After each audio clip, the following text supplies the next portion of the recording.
Dan gue harap hari ini kalian bisa luapin apa yang ada di pikiran kalian. Boleh soal bola, soal teknisnya, atau bahkan tadi udah ada yang request.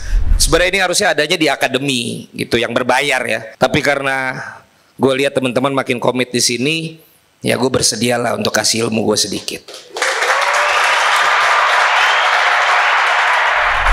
Kemudian yang kedua, kata kebetulan. Gue nggak mau denger ada kebetulan. Kebetulan gue fans MU. Ya banget lo bisa kebetulan fans MU. Kenapa gak lo ganti aja kalau emang itu kebetulan? Pasti kan karena itu nyangkut di hati lo. Gue sih terakhir ngomong gini depan 100 orang terus ketawa semua. Coach Justin selalu bilang target Arsenal itu juara UCL dan EPL.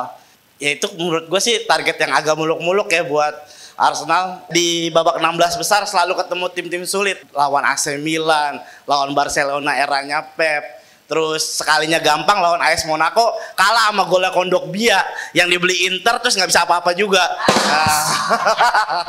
Is champion kita di sini, is champion, kayak kedengeran gitu buat saya. Jadi kayak ada bahasa Indonesianya gitu kan.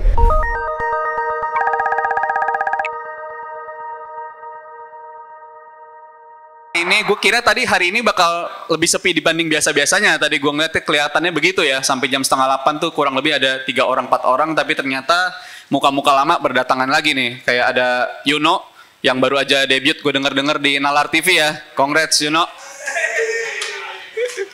Gak lepas. Gue berani ngeklaim itu gak lepas dari lu tampil di acara KPI ini. Jadi buat semuanya sering-sering lah kalian maju di acara kayak gini. Karena bisa jadi kalian bakal dilirik kan sama orang-orang. Ada Nalar TV juga di sini, ada Bang Ahmad dan Mas Raihan di sini, tepuk tangan untuk Nalar TV.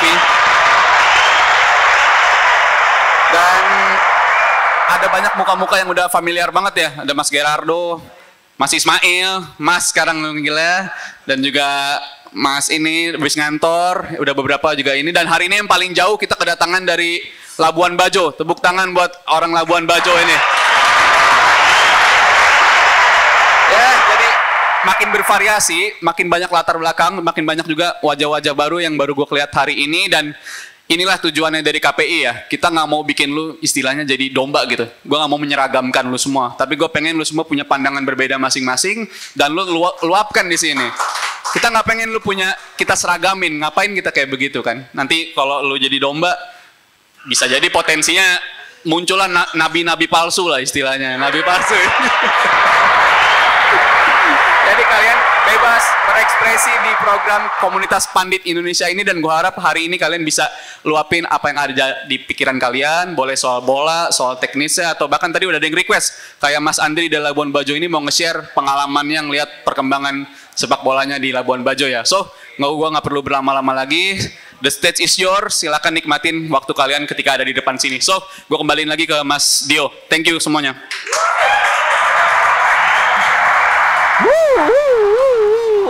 Thank you Bang Rizal. Bener banget, di sini banyak banget latar belakang yang beda-beda dari Jabodetabek, dari luar kota, bahkan dari Labuan Bajo ya Mas Andri ya. Dan juga banyak banget profesi yang pastinya beraneka ragam. Ada pemain band, stand up komedian, karyawan swasta, dan juga masih banyak lagi ya. Jadi langsung bisa bebas banget berekspresi di sini pastinya. Nah karena temanya tentang UCL nih hari ini, aduh ada teman kita nih yang udah siap banget nih. Dia udah mengamati pertandingannya nih, Liverpool versus AC Milan kemarin ya udah mengamati banget. Dan dia juga Milanisti sejati pastinya ya. Oke, udah siap kita sambut nih Milanisti kita, yaitu ada Mas Timothy. Oke, selamat malam semuanya. Oke, di sini gue jujur sebenarnya males bahas Milan ya, karena Milan entah di Liga Champion ternyata sama bapuknya gitu. Gue nggak tahu entah ini salah pemainnya yang nggak berkualitas atau pelatihnya, gue nggak paham. Tapi dari review kemarin, overall AC Milan kalah. Apalagi yang gue suka itu kalau Liverpool misalkan strategi awal yang dia nggak jalan, dia pakai strategi A, B, C, D. Dan kebetulan mereka bisa dapat 2 gol dari bola mati. Dari gol Konate sama dari gol Van Dijk. Itu bisa bikin jadi pembeda di kandang Milan. Salah satu yang bikin gue sakit hati juga ya, kenapa bisa bikin gol 2 gol yang template-nya sama gitu loh. bisa kayak gitu gue nggak habis pikir. Kenapa? Backnya itu gue nggak tahu ya. Milan juga tinggi juga, tapi kenapa bisa kalah duel gitu? Template-nya sama. Itu yang gue nggak suka dari Milan yang kemarin. Walaupun Pulisic bisa cetak gol kejutan, tapi itu nggak bisa bikin berarti untuk Milan. Terus di babak kedua ya praktis Liverpool menguasai jalan pertandingan ya. Ya yang gue sayangkan Milan kalah di kandang, belum nanti lawan Real Madrid. Gue jujur kalau di sini lihat lawan-lawannya ada klub Brugge, Real Madrid 50-50 tapi kemungkinan bakal kalah. Bayer Leverkusen gue juga pesimis. Red Star Belgrade mungkin bisa dapat poin penuh. Girona tipis-tipis ya, gue lihat Girona di Spanyol kayaknya bisa menguasai, bahkan bisa mendominasi ya lawan Milan, karena Girona gitu-gitu bisa punya style play yang bagus gitu. Ditambah paling Milan cuma bisa dapat 3 poin penuh lawan 3 tim kecil ya. Ditambah lagi pemain-pemain yang ada sekarang, gue nggak puas di Liga juga, baru menang lawan Venezia 4-0 ya, walaupun 4-0 lawannya Venezia, sorry ya, walaupun ada pemain Indonesia-nya gue nggak respect juga gitu ya. Venezia sekelas klub promosi. Ya gitulah ya, gue berterima kasih juga sama Inter Milan yang bisa bikin namatkan muka Italia di mata dunia ya, bisa nahan City gitu loh. Walaupun gue benci Inter Milan, tapi Inter Milan bisa nahan City ya, 0-0 di kandang City, gila. Siapa yang bisa ngalahin kandang City? Paling cuma Madrid ya kan? Ya paling itu. Paling sama gue pengen bahas klub Indo, satu lagi yang gue tunggu-tunggu, klub Persipura. Abis kalah lawan Rans 1-0, permainannya cukup jelek, gue nggak suka liatnya. Gameplaynya juga nggak kelihatan. Kemarin juga ada insiden, ada legenda sepak bola Indonesia kena rekam.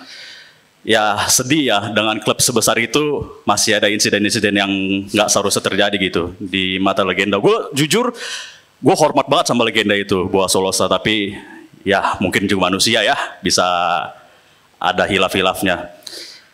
Lawan next selanjutnya lawan Persibo Bojonegoro, gue berharap bisa raih poin penuh di kandang sendiri.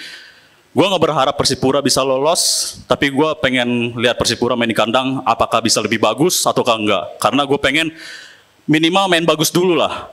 Lu nggak ada investasi, lu nggak ada persiapan, lu mau banggain tim kebanggaan daerah Papua tapi lu nggak ada persiapan gitu loh. Gue sangat nggak suka akan hal itu. Terus untuk next lawan nanti Indonesia, itu yang match gue tunggu-tunggu, lawan Bahrain sama Cina. Gue pengen Indonesia bisa bangkit, lawan Australia kita kedodoran stamina yang terutama, karena stamina ketahuan kita dari lawan Arab, lawan Australia kita nggak bisa ngimbangin secara stamina ya, kita nggak bisa, endurance-nya itu nggak kelihatan. Tapi gue percaya waktu lawan Bahrain nanti kita bisa, gue optimis raih poin penuh sama di Cina, karena Cina gue yakin background sepak bolanya nggak ada. Ditambah emang Indonesia lagi bagus-bagusnya, ditambah Michelle Girls sama Michelle Girls sama siapa? Satu lagi sama Renders. Gue berharap minimal dua-duanya dapat poin penuh, karena dengan kita bisa raih poin penuh di sana, kita bisa manfaatin kesempatan itu. Kita bisa memperbesar asa, memperbesar keyakinan kita kalau kita bisa tembus Piala Dunia langsung gitu loh. Karena di rank kedua itu kita punya peluang cukup ada ya, ada punya asa gitu. Ditambah Arab yang kemarin lawan Cina di kandang Cina 1-2. Berarti kita bukan mustahil dong bisa raih di Cina 6 poin. Paling itu aja sih yang bisa gue sampaikan. Gue pengen tim-tim gue, AC Milan, Persipura, jujur aja gue jadi supporter AC Milan Persipura itu makan hati coy, serius. Gue yang minat bola gue pengen nonton, kemarin gue gak nonton coy, seriusan. Tapi akhirnya gue gak nonton karena gue yakin bakal kalah, dan kenyataannya emang kalah gitu. Oke, paling itu aja, sekian dari gue, terima kasih, selamat malam.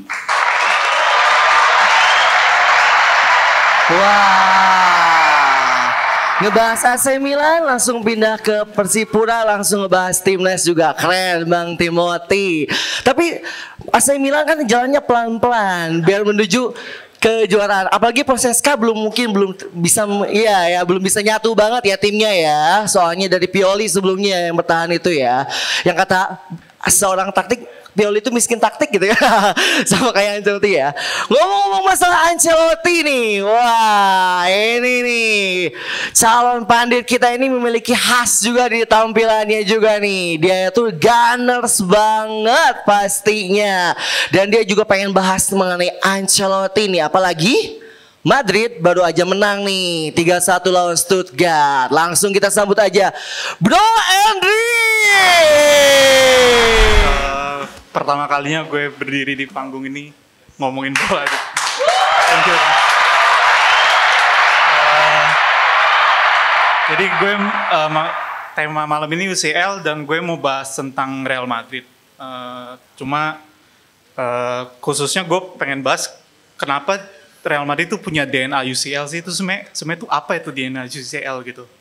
Nah, emang gue tahu ini udah banyak dibahas, apalagi tahun lalu pas dia juara. Cuma gue kepikiran lagi pas kemarin ngeliat Real Madrid lawan VfB Stuttgart gitu. Ada satu skenario yang kita udah biasa lihat dari Real Madrid gitu, dimana biasanya dia kan lawannya tuh kayak megang bola terus nyerang dia terus. Tapi somehow Real Madrid tuh selalu ketemu aja gitu solusinya. Toto Courtois kesurupan Courtois. Courtois being Courtois as usual gitu. Terus Vini, Rodrigo sama Brian Charlton itu Bobby Charlton itu perform. Jadi sama kayak kayak musim lalu kita lihat performa yang hampir sama kayak pas lawan Dortmund atau Leipzig, terutama Manchester City, di mana Real Madrid dia dikurung banget tapi dia ketemu aja gitu, tau-tau menang aja gitu. Banyak yang bilang itu katanya luck, karena hoki doang, atau ada juga yang bilang itu mah cuma ngandelin skill pemain, pelatihnya miskin taktik segala macam. Akhir-akhirnya yang gue sering denger emang nggak ada alasannya aja, emang Real Madrid tuh Real Madrid aja kayak gitu, emang caranya mereka gitu. Tapi nggak tahu, gue lihat ya semua tim juga butuh skill, butuh luck, punya caranya tersendiri. Jadi nggak bisa, gue ngelihat ada satu hal yang bikin Real Madrid bisa segacor itu. Yang mungkin belum banyak dibahas orang tuh, gue rasa faktor X-nya tuh di Ancelotti. Jadi nggak cuma kebetulan doang gitu. Ada peran Ancelotti yang menurut gue itu, Ancelotti kan banyak juga yang bilang sebenarnya dia punya mata buat ngeliat, oh pemain ini cocoknya main kayak gini.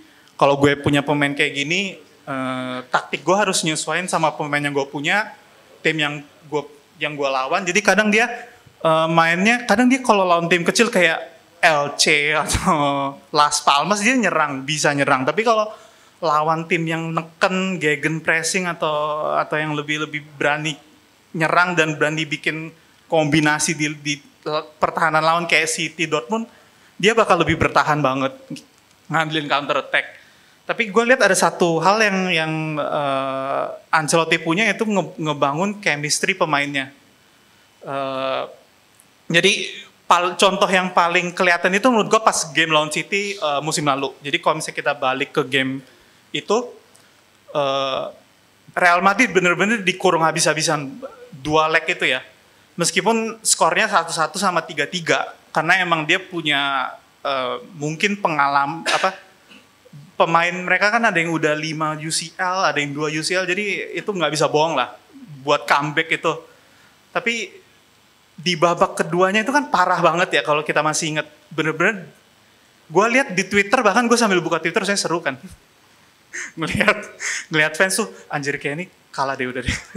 Udah pasrah semua gitu. Tapi ujung-ujungnya mereka tuh menang pas adu penalti. Kelihatan banget di situ kalau kita inget game lawan City.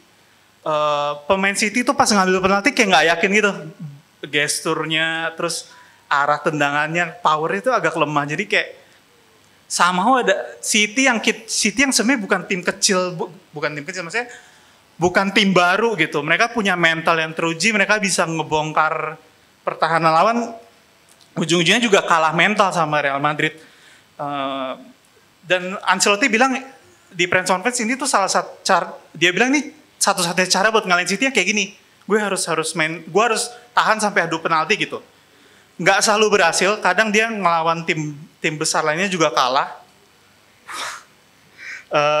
Awalnya gue pikirnya ini agak ironis ya, karena dia selalu nyobain cara yang sama, tapi kadang kan kalah, kadang juga menang, tapi tetap aja gitu aja mainnya gitu. Bikin penonton Real Madrid khususnya tuh khawatir gitu, kenapa deg-degan.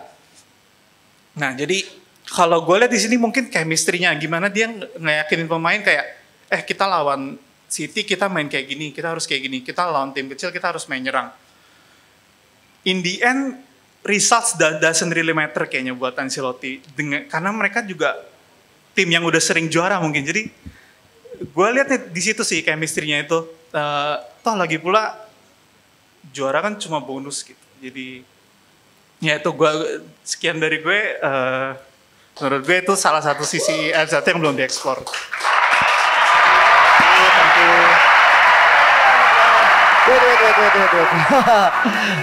Bro Erik ini baru pertama kali kesini ya? Kedua, tapi gue baru pertama manggung stand up nih. Oh, gak apa-apa. Nah, ini kenapa banget nih kan sebagai fans Arsenal. Nah, kenapa nggak bahas Arsenalnya? Lebih tertarik ke Ancelotti-nya? Pertama Arsenal belum main. Terus ya saya gue nggak tahu mau bahas apa. Ya udahlah mereka cedera. Tapi kan Arsenal yang kita tahu ya udah hajar aja. Mainnya nyerang aja terus gitu. Terus gue emang apa ya? Kadang kalau misalnya gue nonton siaran di DPI, gue kayak kadang sok ikut sotoy gitu. Oh ya analisanya kayak gini bisa nih, kayak gini bisa. Jadi gue merasa gue punya analisa yang bagus soal Ancelotti ya, mumpung momennya sebenarnya kurang tepat sih. Ya, tapi UCL ya gue sampaikan aja ya. Thank you Erik. Wah, benar sampaikan aja. Wah. Maklum Bro Erik, kalau misalnya Ancelotti kan jadi ekspektor kan dari perjalanan Madrid. Maklum namanya juga Ancelotti. Pemainnya bermain dengan hati, lalu Madrid pun diguyur banyak trofi. Jadi wajar ya. Oke, mantap banget Bro Erik ya. Dan di sini juga open minded banget dan juga open banget untuk teman-teman semua menyanggah. Jadi kalau misalkan ada teman-teman di sini yang nggak setuju nih kenapa Madrid dengan DNA UCL-nya adalah faktor X-nya Ancelotti, bisa banget langsung menyanggah kayak gitu. Gue juga akan ngomong sedikit opini yang nggak populer. Menurut gue sih tahun ini Barca sih bakal jadi juara sih. Opini agak populer kan, tapi boleh banget untuk disanggah dan lainnya. Tapi kita maju nih ke penampilan selanjutnya. Wah, jauh-jauh dari Labuan Bajo nih. Dia mempunyai mata yang tajam untuk membahas mengenai timnas. Beri tepuk tangan yang meriah untuk Mas Andre.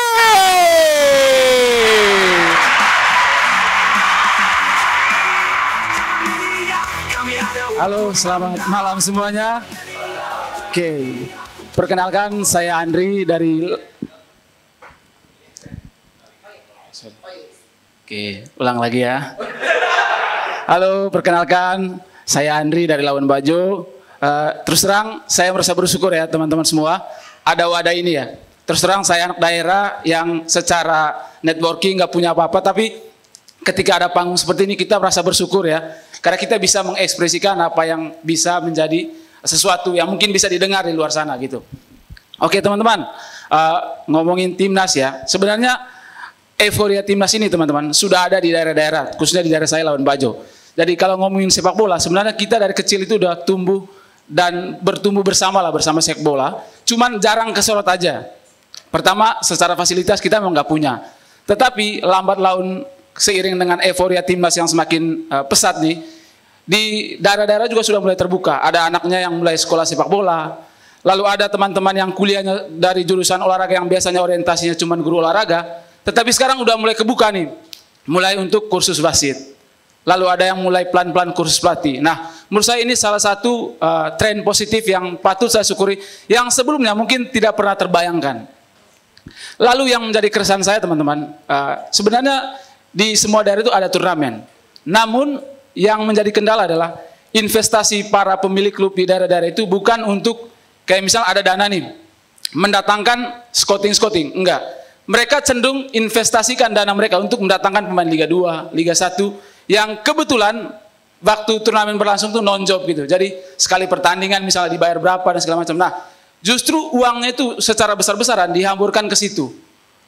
Jadinya apa yang menjadi polemik kita sekarang, pembinaan sepak bola terputus, ya itu salah satunya itu karena orientasinya lebih ke yang penting rame aja dulu turnamennya.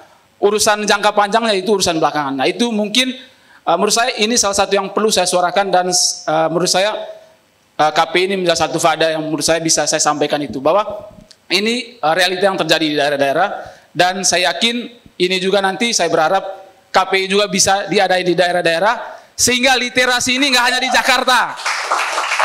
Jadi literasi ini bisa dari Sabang sampai Merauke. Jadi itu harapan saya. Jadi semoga nanti di Labuan Bajo ada kesempatan seperti ini. Lalu keresahan saya mungkin yang terakhir adalah terkait dengan penyematan istilah ya, pemain naturalisasi dan pemain lokal. Salah satu yang mungkin punya peran penting menurut saya adalah media. Salah satu mungkin jebret media ya, yang harus secara gencar melakukan literasi kepada masyarakat bahwa stoplah media untuk memframing atau membuat opini-opini di masyarakat terkait ini pemain naturalisasi, ini pemain lokal. Tapi kita sepakati salah satu istilah yang tidak mengkotak-kotakan pemain ini. Karena terus terang saya salah satu orang yang sakit hati ya ketika kita dibeda-bedakan, karena sudah lama nih kita juga dibeda-bedakan. Ada yang dari Jawa, dari Timur dan segala macam. Masa iya kita harus berada di situ sementara di satu sisi timnas kita sedang dalam tren positif, dan bukan tidak mungkin kita semua akan menjadi saksi bahwa timnas kita akan lolos di tahun depan di Piala Dunia. Amin. Amin gitu. Jadi harapan saya mungkin seperti itu, semoga kita bisa menjadi corong bagi teman-teman di sekitar kita bahwa jangan lagi menggunakan istilah naturalisasi atau pemain lokal, tapi pakailah istilah misalnya pemain diaspora, atau kalau bisa ketika dia udah membela timnas, dia adalah pemain tim nasional Indonesia yang membawa panji Garuda. Sepakat teman-teman? Oke. Sekian dari saya. Semoga kesempatan ini bisa ada terus, dan semoga ini menjadi awal bagi teman-teman saya juga yang bukan berasal dari Jakarta, berasal dari timur sana, untuk memberikan suaranya terkait sepak bola tanah air ataupun sepak bola internasional. Sekian dari saya, salam. Thank you, Brandi. Gokil. Bang Andri datang ke Jakarta sendiri, lalu Bang Andri juga datang tadi tampil secara mandiri dan membuat kita bahagia. Soalnya pendapatnya membuat kita berseri-seri. Wah, gokil. Tadi pembahasannya menarik banget ya, masalah naturalisasi juga, dan juga banyak banget yang bisa dibahas. Apalagi tadi Bang Andri pengen kayak KPI ini literasinya ada di daerah-daerah ya, biar semua orang juga terdidik ya masalah olahraga, masalah sepak bola gitu ya, biar tercerahkan. Nah, ngomong masalah mencerahkan, kayaknya kurang cerah juga nih kalau misalkan ketua harian kita Bang Rijal nggak nanggepin ya. Gue boleh Rijal request langsung dari CEO. Ayo Bang Rijal, ya semua. Tepuk tangan kita. Ya, nanggepin soal itunya kali ya, KPI-nya. Gue kalau yang naturalisasi kayaknya abang aja nanti kalau mau bahas yang itu. Jadi kalau soal KPI-nya ya itu the big idea. Big idea dari KPI ini emang kita pengen banget diadain itu, mungkin di masing-masing daerah bisa ada. Mungkin kalau Bajo di kemudian hari bisa kita adain, keadaan yang memungkinkan kita pengen banget ngadain di sana. Di Bali pun juga ada yang request, dan kemungkinan kita tuh pengen kalian-kalian di sini tuh dari jadi agent of change-nya. Kalian jadi agen-agen perubahan di situ, dan kalian bisa bawa panji KPI ini, bawa panji Jebret Media ini di daerah-daerah kalian masing-masing. Karena kita dari Jebret Media milih buat ngelakuin itu. Kita milih buat ngelakuin itu, dan itu inisiatif dari kita pengen ngelakuin itu, dan gue harap kalian-kalian semua bisa hadir di sini, tercerahkan juga lah buat ngadain kayak gitu. Mungkin ke depannya bisa jadi perwakilan dari Jakarta Utara, ada dari Warakas lah gitu, katakanlah dari Warakas mengadain, Jakarta Timur mengadain, dari barat mengadain, selatan juga mengadain. Kedepannya bakal kita bisa ngelakuin itu, karena apa yang bisa kalian dapetin dari komunitas ini, gue yakin, gue harap bisa ngubah jalan hidup kalian juga. Jadi gue harap ke depannya tiap-tiap daerah bakal punya inisiatif untuk ngelakuin itu. Ya kalau dari benchmark paling bagus ya stand up comedian. Mereka semua sadar kok mereka bisa dapat apa dari sana, dan bukan nggak mungkin kalau kita bisa serius ngelakuin hal ini dengan baik ya kita bakal dapat berkahnya juga ya. Kita ngincar berkahnya aja lah kawan-kawan, karena dari hal itu kita bisa berkembang juga dari sana. Jadi tanggapan gue itu aja, kita mungkin harapannya dari hadir di sini dulu jadi agen perubahan dari kegiatan-kegiatan seperti ini. Jadi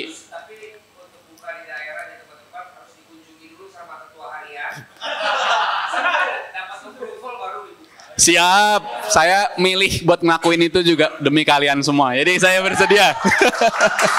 Itu pilihan dan saya mau akuin.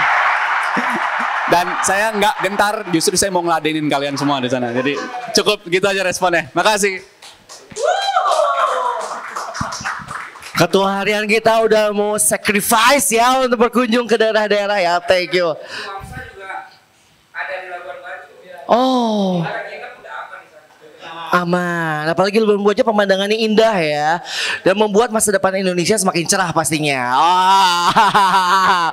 Tempatnya indah dan cerah ya. Mantap, gokil Bang Andri ya. Sering-sering kesini ya nanti ya, apalagi tanggapan kritisnya kita tunggu. Asik. Berikutnya yang kita tunggu-tunggu nih, wah ini dia, ini salah satu opininya tajam, lalu opininya sedikit berbeda juga, soalnya punya basic catur juga ya. Wah, basic catur nih, basic catur, dan juga sering mengamati olahraga lainnya juga. Tapi dia tuh fans Milanese sejati ya. Apakah dia mau menyanggah pernyataan yang sebelum-sebelumnya bahwa Milan lebih baik daripada Liverpool meskipun kalah? Kita sambut Mas Ri Ismail.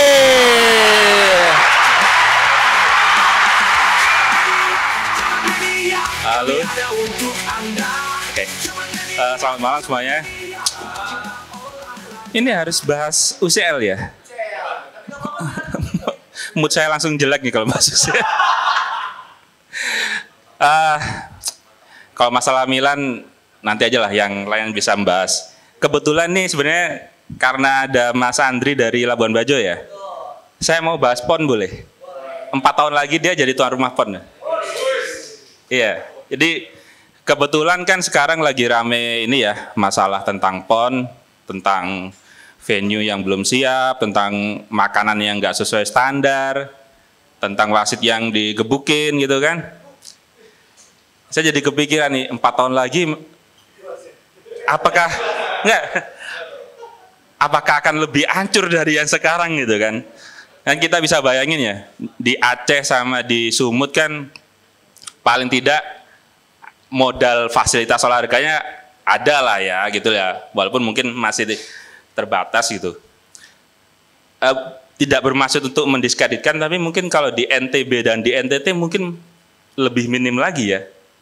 Betul ya. Mungkin yang ada di sana mungkin cuma sirkuit mungkin, Mandalika mungkin. Ada. Oh stadion ya. Oh ya oke. Jadi, Jadi apa ya, saya ngerasa PON sekarang ini kok jadi ajang hura-hura yang nggak jelas gitu ya. Jadi sedikit bicara sejarah ini, sebenarnya dulu PON itu alat perjuangan bangsa kita gitu. Jadi dulu kan PON pertama tahun 48. Sudah 17 tahun waktu itu. Iya. Yang ngerek bendera pas 17-an tuh. Jadi sebenarnya dulu itu PON itu ya, kalau sejarahnya ya, itu dulu kita waktu itu mau ikut Olimpiade di London 48, tapi nggak bisa karena kita belum diakui sebagai negara yang berdaulat. Jadi mau berangkat ke London, paspornya ini paspor apa ini, Indonesia ini negara apa ini, jadi kita belum diakui di dunia internasional, kita belum tergabung di IOC. Akhirnya ya udah kita bikin PON sendiri, bikin Olimpik sendiri tapi di dalam negeri. Itulah awal mulanya muncul PON. Jadi makanya saya prihatin sekarang PON kok jadi ajang yang jauh melenceng dari tujuan awalnya. Ada cabang olahraga yang seharusnya tidak ada di PON. Pernah lihat kemarin ada cabang olahraga drum band. Iya, jadi di PON itu ada cabang olahraga drum band ya. Mungkin kalau saya ikut jadi mayoret mungkin saya. Iya. Tapi sebaliknya ada cabang olahraga Olimpik yang tidak dipertandingkan di PON. Kalau tidak salah itu balap sepeda, nomor trek. Mungkin saya kalau tebakan saya karena di Medan atau di Aceh mungkin nggak ada velodrome ya, mungkin ya, yang layak untuk itu. Makanya kembali ke Mas Andri tadi yang akan jadi tuan rumah PON, makanya saya khawatir ini 4 tahun lagi ini gimana nasib PON ini gitu kan. Fasilitasnya bagaimana, 4 tahun ini apakah cukup untuk membangun stadion baru, tergantung anggaran. Nah ini politik anggaran juga saya mau tambahkan dikit. Biasanya penganggaran itu kan, ya ini sedikit tambah ya tentang unsur penganggaran negara ya. Kalau untuk tahun 2025 itu sekarang sebenarnya anggarannya sudah diketok. Jadi kalau mau penganggaran untuk PON 28 ya, kalau mau dianggarkan itu paling cuma di APBN perubahan nanti bulan November 2025. Itu kalau bisa dianggarkan di situ. Kalau enggak ya nanti mulai tahun 2026. Jadi proses tender segala macam katakanlah pertengahan 2026 kalau misalnya mau bangun infrastruktur, mau bangun stadion segala macam gitu. Oke, 1 menit ya. Oke. Jadi gitu. Jadi ya apa ya? Jadi saya ngerasa jangan sampailah kita mengulang kesalahan yang dulu-dulu ya. Selama ini kan stadion-stadion PON itu kan banyak yang jadi candi ya. Di Palaran, Kalimantan Timur, Riau itu kan nggak pernah dipakai juga kan. Terus yang Papua kemarin juga kayaknya belum pernah dipakai stadion yang di Papua. Jadi ya saya harap itu jangan sampai terulang lagi nanti di kampungnya Mas Andri ya. Wow. Maksud saya tunggu. Bentar. Sebagai auditor kan ya, aku tertarik banget nih soalnya kan dalam teori manajemen tuh sedikit-sedikit ada knowledge-nya, ada ilmunya. Karena teori manajemen tuh ada POC ya. Planning, Organization, Actuating, Controlling. Nah, kalau misalkan di PON ini, kenapa nih ada yang salahnya di bidang mananya nih, menurut Mas Ismail? Dari POAK. Pertama jelas planningnya ini udah terlihat terburu-buru ya. Sebenarnya kalau kita lihat PON yang kemarin itu kan diundur setahun, 2021, sehingga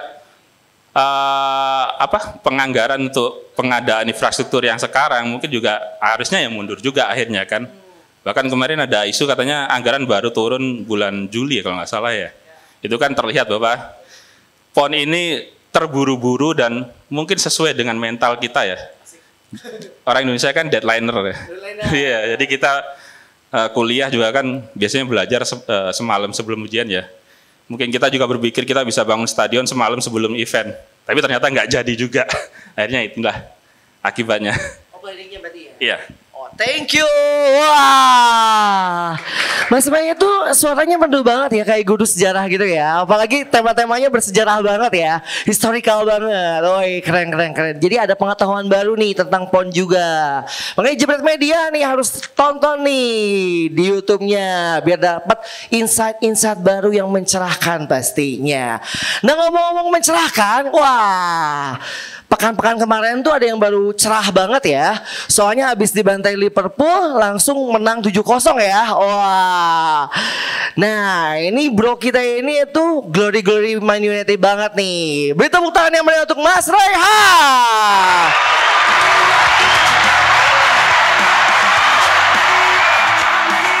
Kami ada untuk Anda. Coba teriak. Ya, assalamualaikum warahmatullahi wabarakatuh. Perkenalkan teman-teman semua, nama gue Raihan. Nama lengkap gue Raihan 0 point Liverpool melawan Nottingham Forest. Aduh, ini temanya UCL ya. UCL itu UEFA Carabao League ya. Jadi kita semua akan bahas MU di sini karena gue fans MU. Jadi gue nggak nonton UCL, gue nontonnya Carabao. Karena apa? Karena tim gue nggak main di UCL kan. Jadi gue nontonnya Carabao. Dan gue nonton kan nih MU menang 7-0. Tapi orang-orang pada ngata-ngatain MU karena dia menang 7-0 tapi lawannya cuma Barnsley gitu kan. Tapi gue juga yakin kalau nih MU kalah itu makan lebih dibully lagi, apalagi kalau kalah 1-0 atau nggak golin sama sekali gitu. Dia pasti akan lebih dibully lagi kan. emang jadi MU ini serba salah ya. Kayak kalau menang gede salah, kalau kalah juga salah. Tapi seenggaknya gue ada kepuasan lah sebagai fans MU karena di minggu kemarin total 2 game MU menang 10-0. Tepuk tangan dulu buat MU. Nggak ada yang mau ya, sebenarnya nggak apa-apa. Karena gue juga jarang-jarang tepuk tangan buat MU. Oke. Oh ini sebelumnya disclaimer dulu ya, suara gue ini agak bindeng ya karena gue habis kena hujan. Terus juga karena selain gue nonton DPI, gue juga nonton bola Bung Bindeng. Bung Binder ya, sorry. Plesetan. Aduh. Nah, ngomongin Barnsley juga ya, mungkin banyak yang nggak tahu Barnsley ini tim dari Ligue 1, itu kasta ketiga ya, Bang Rizal ya. Gue konfirmasi dulu nih ke Pandit DPI muda kan. Kasta ketiga, dan fun fact-nya lagi adalah kiper Barnsley adalah pemain pinjaman dari Chelsea. Salah satu dari 7 atau 8 kiper yang dipunyai Chelsea ya. Ini kan aneh banget ya, maksudnya ada MU ketemu Barnsley, tim anta beranta, ternyata kipernya pemain Chelsea gitu. Jangan-jangan nih Mas Yuno juga pemain Chelsea kan, bisa jadi ya, karena ini dari ditelisik-telisik ternyata Mas Yuno juga pemain Chelsea kan, bisa jadi ya. Mas Yuno pemain Chelsea bukan? Bukan, kalau beneran pemain Chelsea nama Yuno Kue pasti kan. Aduh, Mas Yuno. Oke, ngomongin, tadi mungkin yang fans Madrid Mas siapa namanya? Erik, iya. Mas Erik tadi, gue nggak tahu ya kenapa ya fans Madrid, terutama teman-teman gue ya, gue lihat tuh ada inferior complex ya. Dia ngerasa timnya itu jelek. Padahal kalau kata Bernadia tuh dia belum ada 1 bulan baru juara Liga Champion gitu. Maksud gue lu kenapa inferior kompleks banget gitu, ngelihat seri sama Las Palmas panik banget, ngelihat lawan Stuttgart hampir kalah panik banget. Padahal ya Allah lu baru juara Liga Champion, lu gak ada ibanya sama fans MU gitu. Ya kan? Peringkat 8 gak pernah masuk Liga Champions, musim ini gak masuk Liga Champions. Maksud gue, lu kenapa jadi fans Madrid tuh inferior sekali? Maksud gue, lu bersyukurlah pemain lu bagus, ada Mbappe, ada Ancelotti, ya kan? Maksud gue, disyukuri aja lah Madrid. Jangan ngelihat ini tuh tim yang jelek gitu, karena lu harus ngelihat sekitar lu, yaitu Manchester United. Oke, terakhir mungkin gue bahas MU terakhir adalah hari Kamis depan. Tanggal 26 ya, MU akan main di Europa League di Old Trafford. Akan ketemu siapa? Ketemu FC20. Di mana ada siapa? Di FC20 ada Mads Hilgers. Aja ini kalau gue nggak salah ya, correct me if I'm wrong. Bisa aja nih Mads Hilgers adalah pemain Indonesia pertama yang akan digocek Anthony. Ya kan? El Gasing ini akan jadi headline di mana-mana nih, pemain Indonesia digocek Anthony. Anthony menggocek pemain Indonesia, atau Anthony tidak bisa melewati pemain Indonesia, dan akan lebih possible yang ketiga ya, Anthony nggak bisa lewatin Mads Hilgers ya. Cuman ini bermain di Old Trafford melawan Manchester United, melawan Rashford, Zirkzee, Garnacho segala macam, itu akan jadi modal penting Hilgers di match Bahrain dan lawan Cina. Match Bahrain dan Cina kan. Karena melawan Rashford aja dia bisa melawan Rashford, dia punya kesempatan untuk melawan MU, apalagi ketemu pemain-pemain Bahrain dan Cina yang mungkin kualitasnya di bawah. Atau jangan-jangan pemain Bahrain tuh lebih jago daripada Rashford, kan kita juga nggak tahu ya. Jadi semoga aja pengalaman Hilgers di Old Trafford ini akan membawa sumbangsi positif buat timnas melawan Bahrain dan juga Cina nantinya. Oke, sekian dari gue Muhammad Rehan. Wassalamualaikum warahmatullahi wabarakatuh. Wah, thank you. Sangat. Keren. PSMU menang 7-0 ya. Setan merah membuat lawannya gerah, asik. Keren. Apalagi 7-0 ya, apalagi per Chelsea ya, bener-bener. El Gangsing yang muter-muter, akhirnya muter-muternya ujungnya hasil juga ya. Bener. Ngomong-ngomong PSMU, karena tadi Mas Rehan kan PSMU. Nah, ngomong-ngomong PSMU, berikutnya juga PSMU juga. Dan namanya juga sama juga. Beri tepuk tangan mereka untuk Rehan. Mas Rehan juga. Media. Jebret media. Woi, silakan. Assalamualaikum warahmatullahi wabarakatuh. Perkenalkan, nama gue Rehan. Gue baru lulus dari kampus dan sekarang lagi nganggur dan jurusan broadcasting. Terus gue di sini, gue tuh biasanya kalau bahas bola tuh kayak orang-orang pada umumnya, kayak ngobrol sama teman, kita bahas tuh dari jam 9 sampai jam 10, sampai jam 12, kita ngomongin apalagi tentang MU. Gue jujur untuk match yang kemarin lawan Barnsley ya, itu 7-0, gue sih gimana ya, antara seneng dan enggak. Senengnya tumbennya nih si MU kagak ngelawak nih lawan tim kecil nih. Biasanya kayak tahun kemarin lawan Coventry itu lagi live lagi ya, nggak bisa ngomong kasar ya. PA sampai pas musim kemarin tuh dari 3-0 ya kan, jadi 3-3 itu emang caur banget itu emang pemain MU. Untung aja pas kemarin bisa dilibas sampai 7-0 dan seperti biasa. Gue tuh senang sama satu pemain ini, namanya Christian Eriksen. Itu kalau bagi gue lebih berguna daripada Bruno Fernandes. Soalnya gue kan emang pas Bruno Fernandes zamannya Ole itu emang gila. Tapi gilanya cuma di dianya doang. Kisahnya pemain MU itu PA. Kayak siapa ya?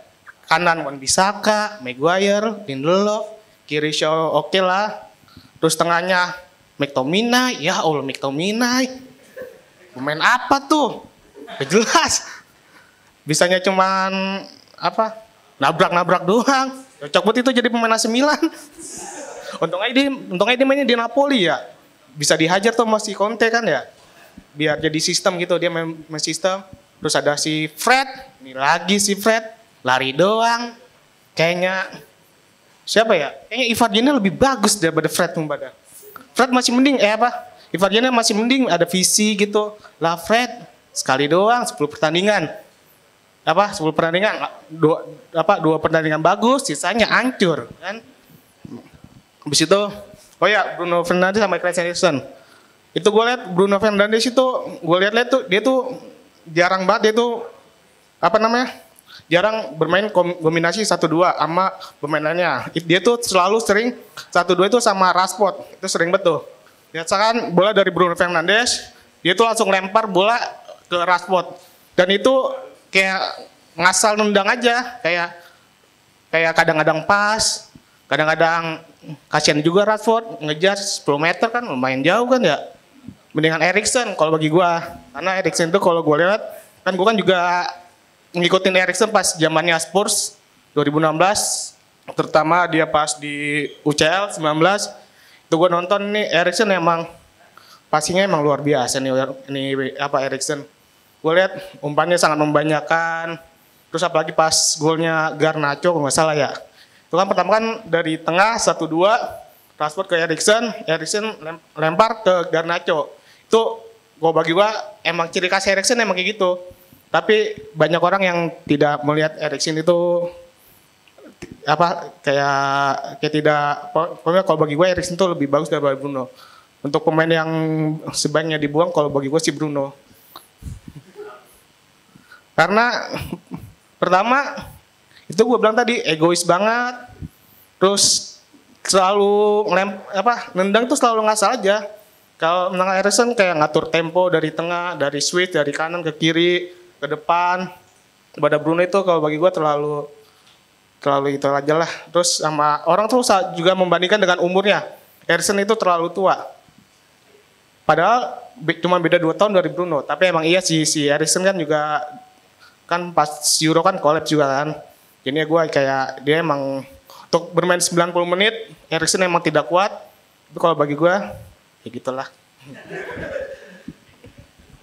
Ya untuk sekian dari saya, kurang lebihnya mohon maaf. Assalamualaikum warahmatullahi wabarakatuh. Woi, asik banget ya, kayak anak zaman sekarang banget di Budi langsung dimasukin gitu ya.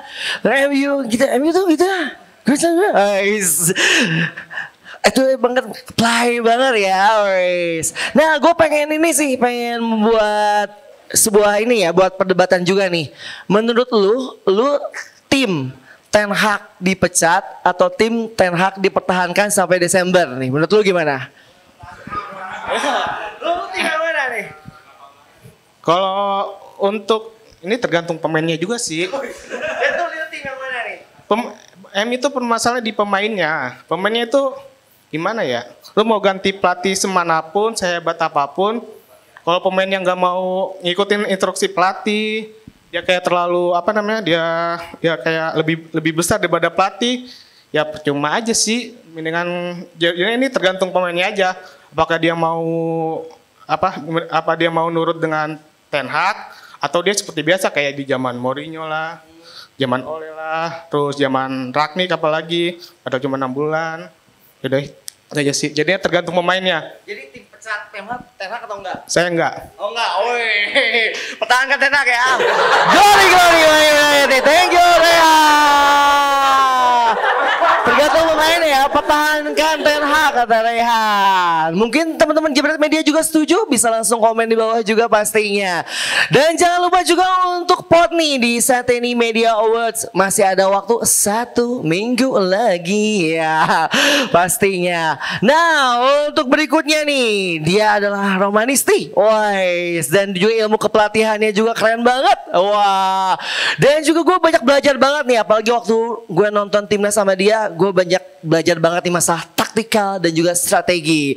Beri tepuk tangan yang meriah untuk Mas Gerardo.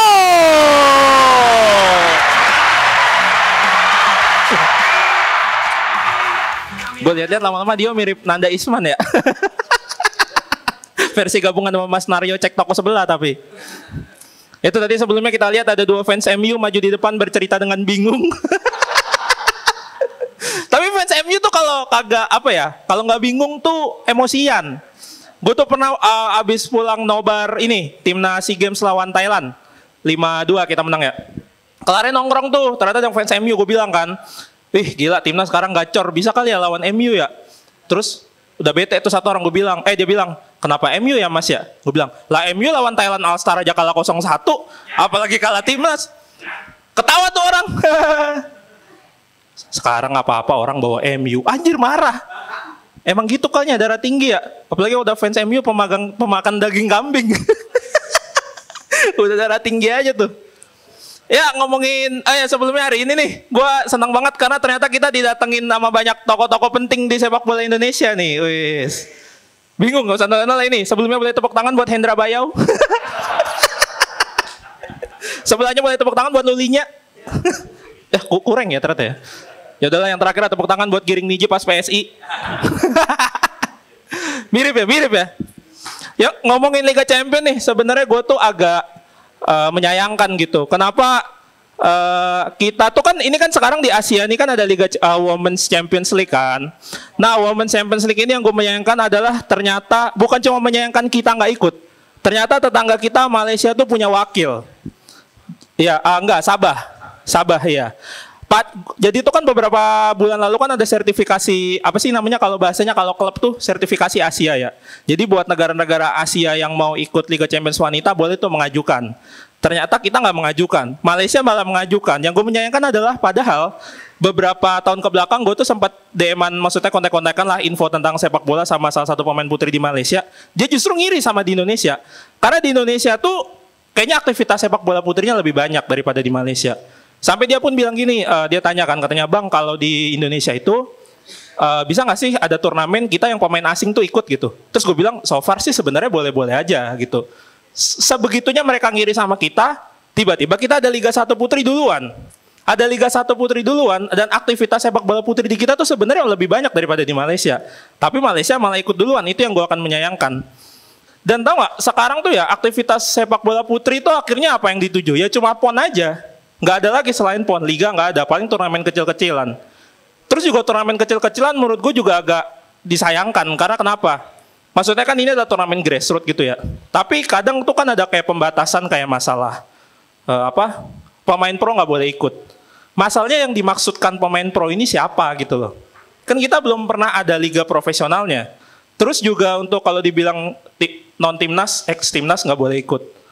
Lah kita aja juga timnasnya ini yang gimana dulu nih? setiap periode pemain berubah. Ada juga yang dipanggil TC doang, nggak masuk final squad, akhirnya dibalikin. Itu kan nggak jelas ya. Dan pada akhirnya antar tim-tim yang ikut kompetisi kecil, akhirnya belanja-belanja pemain ex timnas karena kalau nggak dibatasin. Nah itu tuh gue ngerasa suka bikin apa ya? Karena kan pesertanya kan random ya. Sebenarnya klub sepak bola putri kan banyak.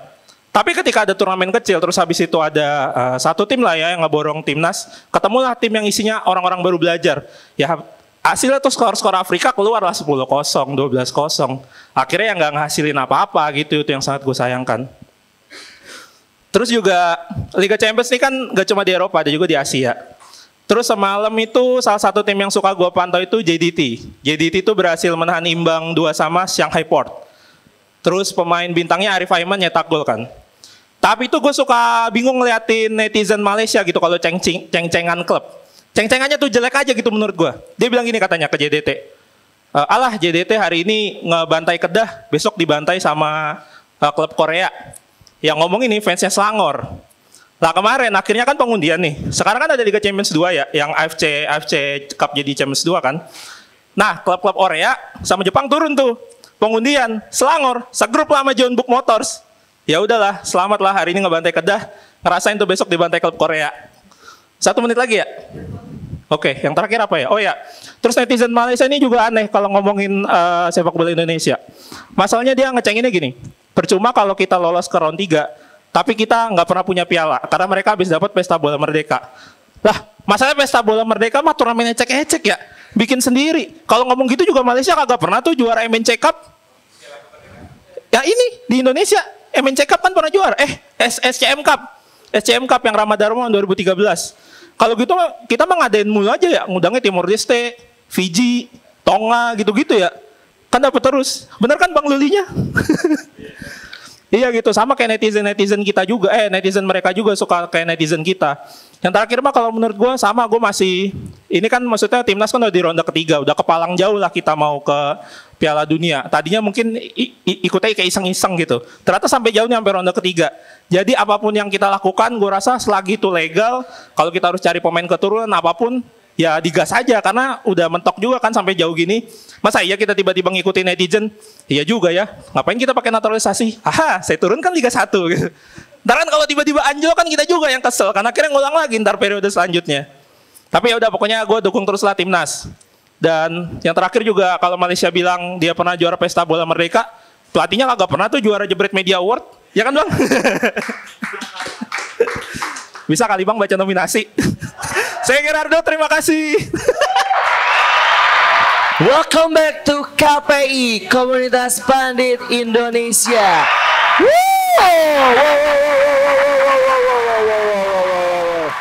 Dengan tagline, kita para pandit ngomong to the point, gak usah berbelit-belit karena kita kaum yang elit pastinya.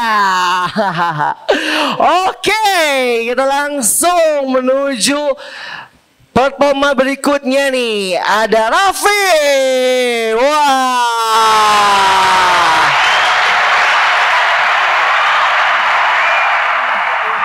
Halo, selamat malam semua. Izin perkenalkan, nama gue Rapip. Mungkin gue yang paling muda di sini ya, karena gue baru lulus SMK, masuk mahasiswa baru di salah satu kampus di Jakarta. Sebelumnya terima kasih Bang Valen yang udah membuat acara Komunitas Pandit Indonesia yang menurut gue sangat bagus lah, memberikan ruang-ruang buat kayak gue ini untuk berbicara, meningkatkan keterampilan gue, karena melihat diri gue ini sangat dalam pelajaran itu sangat kontekstual. Ya bisa dibilang gue itu selalu berperan di belakang layar, gue nggak pernah tampil di depan umum. Dan ini kali kedua gue tampil di sini. Yang pertama gue hadir pertama kalinya dibuat, cuman belum maju. Dan gue di sini belum nyiapin materi sebenarnya, karena 2 minggu terakhir full dengan kegiatan kampus. Jadi gak apa-apa Bang, ngeliat HP sedikit ya. Dan gue jujur seneng hadir ke acara sini karena gue bisa, yang tadinya gue cuman bisa menyaksikan kayak Mas Rizal, Bang Valen di YouTube, Dewan Pandit Indonesia. Sekarang gue bisa ngeliat langsung dan gue bisa banyak belajar dan mengembangkan diri gue untuk bisa kayak senior-senior di sini. Ya melatih kepedean gue. Oh ya, gue fans MU juga yang kayak Bang Rehan.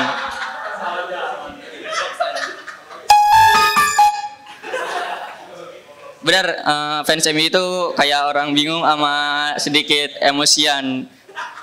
Soalnya hari-hari ngelihat dua kata lucu itu Manchester United lah. Dan kemarin itu ada kegiatan kampus dan gak sempet nonton MU. Dan pas baru cek HP tiba-tiba menang 7-0. Shock. Karena tiba-tiba banget. Kalau kalah udah biasa, kalau menang kaget. Tapi sekali lagi kan itu lawannya Barnsley kalau nggak salah. Liga keberapa gitu paling bawah. Ya nggak setara. Dan mungkin menurut gua dari kemenangan itu bisa meningkatkan kepedean ya. Tapi aneh sih kayak Anthony gitu, selebrasinya terlalu ya gimana, tapi nggak apa-apa lah. Karena dia juga udah lama nggak cetak gol dan melihat MU musim ini tuh ya 4 besar cocok lah. Karena realistis Arsenal dan Manchester City ini masih jadi kandidat utama untuk juara. Tapi nggak tahu kalau Arsenal nih Odegaard cedera kan. Kalau Manchester City ya udah pasti kita semua tahu kuat, apalagi Gundogan balik. Dan melihat Manchester United ini kalau keseluruhan ini masih gak konsisten karena banyaknya cedera juga. Dari kalau kita lihat satu-satu dari posisi lini depan itu yang perform itu menurut gua cuman Amad Diallo mungkin yang banyak dikritik juga. Gue setuju kalau yang kritikan terhadap Amad Diallo bahwa badannya emang kurang gitu posturnya, tapi dia memiliki visi, dia memiliki skill gitulah dibanding Anthony gitu yang emang dibeli mahal tapi kurang perform. Ya udahlah. Terus di sisi kiri, penyerang kiri itu ada Rashford sama Garnacho, dan Rashford ini sangat tidak konsisten lah intinya, tapi kemarin dia ngegolin sehingga meningkatkan kepercayaan diri dia. Dan Garnacho ini jadi pemain paling cocok mungkin jadi subs ya. Dan melihat lini tengah itu Bruno ini mungkin kalau menurut gua agak turun karena dia mungkin kebanyakan marah-marahnya ya, walaupun di MU ini nggak ada yang bisa jadi kapten mungkin selain dia. Mungkin gua sedikit mau ngomong tentang Ten Hag yang tadi Ten Hag stay atau enggak. Dan kalau misalnya menurut gua kalau Ten Hag ini sampai akhir musim tetap permainannya nggak kelihatan jelek, mungkin akan gue setuju kalau misalnya dipecat. Tapi balik lagi kalau misalnya Ten Hag dipecat, bingung juga penggantinya siapa karena siklus ganti pelatih ini udah sejak dari musim lalu. Dan mungkin benar aja dari pemainnya mungkin yang emang nggak cocok buat Ten Hag juga. Dan gue berharap juga dari kasus cederanya Manchester United ini gak banyak lagi lah, sehingga semuanya bisa perform, bisa bersaing lagi, walaupun masih agak lama sih. Tapi Manchester tetap istirahat karena City kan belum menyalip ininya trofi EPL-nya MU lah. Ya itu doang sih yang bisa dibanggain fans MU, sejarah gak ada lagi. Dan ya udahlah. Mungkin itu sekian dari gua. Maaf kalau misalnya kata-katanya kurang terstruktur atau nggak sistematis. Terima kasih. Wah, Raffi PSMU paling muda di sini ya, gokil. Ngomong-ngomong Raffi nih, gue pengen nanya dulu nih Raffi nih. Sejak kapan ngefans sama MU? Kalau ngefans MU itu mungkin baru-baru ini 2016 karena sejak SD itu emang gak ngikutin liga-liga gitu, ngikutinnya negara karena di 2010 itu pertama kali ngelihat sepak bola yang gue sukain negara itu Spanyol yang zamannya si Iniesta. Cuman belum ngikutin liga-liga kayak gitu. Mungkin udah tahu kayak Chelsea, kayak Manchester City, kebetulan bapak gue Manchester City gitu, Bang. Jadi rivalnya. Ngerti. Berarti ingin itu ya, ingin beda sama bapak ya, anti mainstream gitu ya. Jadi jangan jadi anak membangkang ya. Thank you, Raffi. Wah. Oh, bapaknya City, dianya MU ya, di hatinya ya. Ternyata berbeda ya. Dalam satu darah juga beda, biru sama itu ya, merah pastinya. Berikutnya nih, ini kan Jebret Media ini pastinya keren banget dan pastinya bakal develop dan semakin berkembang. Nah, kita juga pengen tahu nih dari komentarnya teman-teman dari orang produksinya Jebret Media nih. Boleh banget untuk speak up di sini, untuk kasih insight, untuk kasih masukan atau pengalamannya selama ada di sini, kesan-pesannya yang pengen diceritain nih. Dunia permediaan tuh seperti apa sih? Gimana sih serunya di Jebret Media? Oh, pasti bisa. Oh ya, bentar. Oh ya, langsung ya. Oh, tinggal.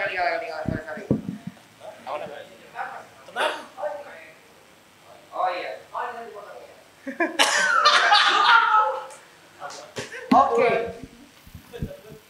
Oke, sorry. Oke, ini yang pastinya yang membuat kita makin mantap banget.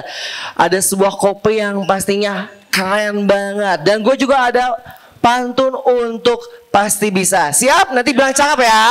Oke. Ke toko membeli rompi. Habis membeli rompi, membeli topi. Setiap Kamis ada KPI, tapi kalau minum di hari-hari biasa pastinya pasti bisa kopi. Ini menyegarkan banget ya pastinya ya, menyegarkan banget dan juga membuat kita fresh banget di setiap hari Kamis malam. Dengan harga terjangkau dan juga lokasinya strategis banget di pusat kota Jakarta pastinya. Jadi kalau mau ngopi langsung ke Pasti Bisa Kopi. Oke. Lanjut kita ya tadi ya. Pengen tahu nih apa? Oh ya benar. Udah bisa di order di GoFood sama di. Halo, lupa. Sorry. Udah bisa di order juga nih. Pasti Bisa Kopi itu benar-benar praktis banget ya. Soalnya udah bisa di order di GoFood, Gojek dan juga banyak banget pastinya. Karena Pasti Bisa Kopi itu bisa menyelamatkan hari-harimu dari kegalauan. Oke. Wah, mantap banget Pasti Bisa Kopi ya. Apalagi ada Mas Peli yang pastinya ramah banget, senyumannya juga akan melayani Anda di Pasti Bisa Kopi di dekat halte Tugu Pancoran di sini. Langsung mampir ke sini ya. Oke, selanjutnya nih. Apa? Oh iya bener, teman-teman KPI juga pastinya pundit-pundit yang setia di sini kan pastinya haus. Lalu juga memiliki knowledge juga untuk nambah-nambah knowledge, nambah-nambah pengetahuan juga. Dan sampai nongki cantik langsung ke Pasti Bisa Kopi yang mantap banget. Langsung beli ya, langsung harganya terjangkau dan juga pasti enak. Oke. Selanjutnya nih, oke, Jebret Media pastinya adalah media yang bakal berkembang dan juga media olahraga favorit di Indonesia dengan CEO Pak Simanjuntak, pastinya. Oke, sebelum maju ke bagian produksi, kita langsung sambut aja terakhir kita, CEO kita, Bang Pak Simanjuntak. Jebret Media.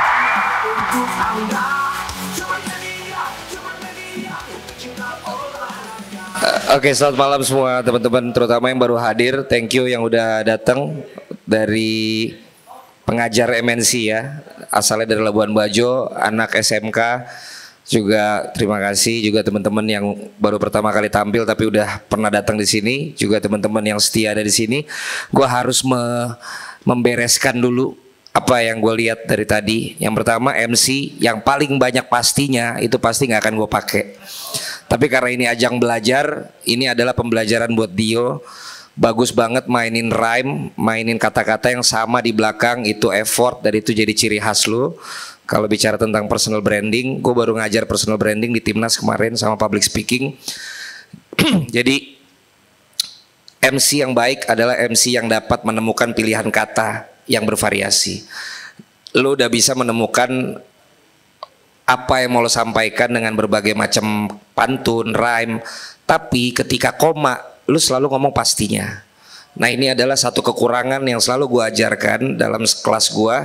MC yang pastinya banyak berarti dia masih bodoh. Dan gue nggak mau yang ada di sini bodoh. Jadi gue harus sampaikan. Wajahnya nggak usah langsung berubah begitu. Karena ini adalah satu masukan supaya ada pembeda. Yang memang jebolannya KPI sama jebolan yang abal-abal itu harus kelihatan bedanya. Yang pertama, MC maupun pembicara nggak boleh kebanyakan pastinya. Kedua, kurangi kata kebetulan. Pembicara dari tadi banyak yang kebetulan. Kebetulan nggak ada. Kebetulan saya dari Labuan Bajo, nggak ada. Lu emang asalnya dari Labuan Bajo. Kebetulan saya kesini dari kantor, nggak ada. Emang lu baru dari kantor mau kesini. There are no such coincidence in public speaking. Jadi jebolan kelas gua pasti jelas tidak ada pastinya kebanyakan, tidak ada kata kebetulan. Jadi ketika lo bilang bahwa kebetulan saya kenal sama dia 5 tahun, kan lo emang kenalan sama dia. Siapa yang bilang lo kebetulan? Even akhirnya lo bisa kenal sama orang di sini, itu bukan kebetulan. Karena lo emang lagi di sini, dia lagi di sini, dua-duanya nggak kebetulan, lo ketemu, nggak kebetulan juga. Apa dong pilihan katanya? Cari pilihan kata selain pastinya. Cari pilihan kata selain kebetulan. Yang ketiga, mungkin. Mungkin masih bisa dipakai, tapi kadang-kadang mungkin itu hanya sebagai filler words untuk menggantikan kata yang lo lagi bingung mau bilang apa, lo keluarinnya kata mungkin. Itu yang membedakan. Media banyak kecewa kalau gue diwawancara gue ngomongnya serius ini, karena pada saat gue tampil di komentator gue kayak segmen mie instan. Tapi gue create itu. Gue di Nalar TV bicaranya beda, gue di DPI bicara beda, gue di MTech bicara beda. Itu tergantung sama audiens. Tapi 3 kata tadi gue nggak mau lagi denger dari kalian besok. Terlalu banyak kata pastinya, lu apalagi abis ini gue nggak mau dengar kata pastinya. Kemudian yang kedua, kata kebetulan, gue nggak mau dengar ada kebetulan.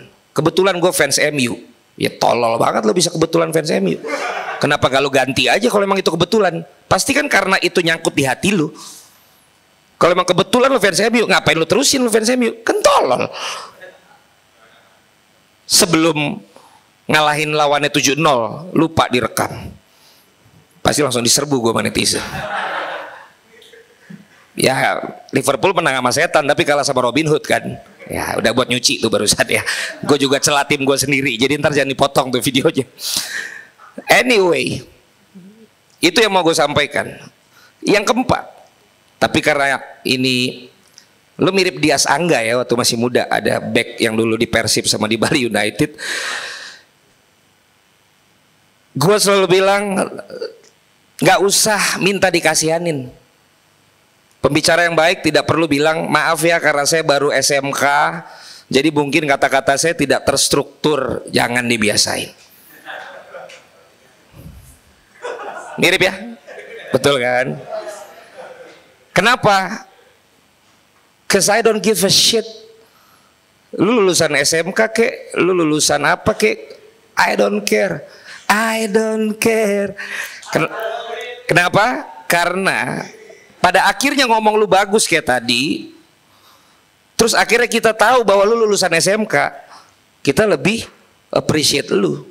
Tapi karena lu udah bangun satu keadaan di mana, please jangan lu bully gue ya, gue lulusan SMK nih.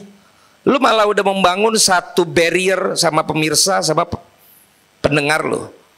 Biarin aja, orang akhirnya tahu sendiri. Dan ternyata lu bagus. Orang akan bilang keren nih. Terus lu jelek misalnya, orang tahu sendiri lulusan SMK. Oh ya udah. Karena itu terjadi sampai level pejabat. Kalau teman-teman sering ikut acara menteri, ketika menteri dipanggil ke istana, deputi 1 yang ganti atau eselon 1 yang ganti, dia akan bilang, mohon maaf sebelumnya karena sebenarnya ini Bapak Menteri yang harusnya bicara. Tapi barusan saya ditelepon untuk menggantikan beliau karena beliau dipanggil ke istana oleh presiden. Itu gue ajarin di training juga level itu. Gue bilang, Pak, Bapak levelnya tinggi loh. Walaupun Bapak diminta menggantikan menteri, jangan minta dikasihanin sama kita.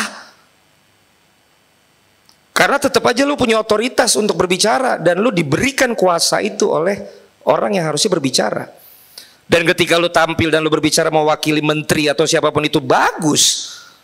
So you gonna have respect you gonna get respect dari audience. Jadi gue bicara ini dari lu yang levelnya anak lulusan SMK. Dimana pesan ini gue sampaikan kepada orang yang berada di level-level tertinggi juga. Jadi ketika lo udah biasakan itu dari level sekarang, lo akan terbiasa untuk kapanpun tampil tanpa perlu minta dikasihanin sama audiens. Yang kelima, tipikal Gerardo ini kan komedi, sambil lucu sambil berisi kan gitu.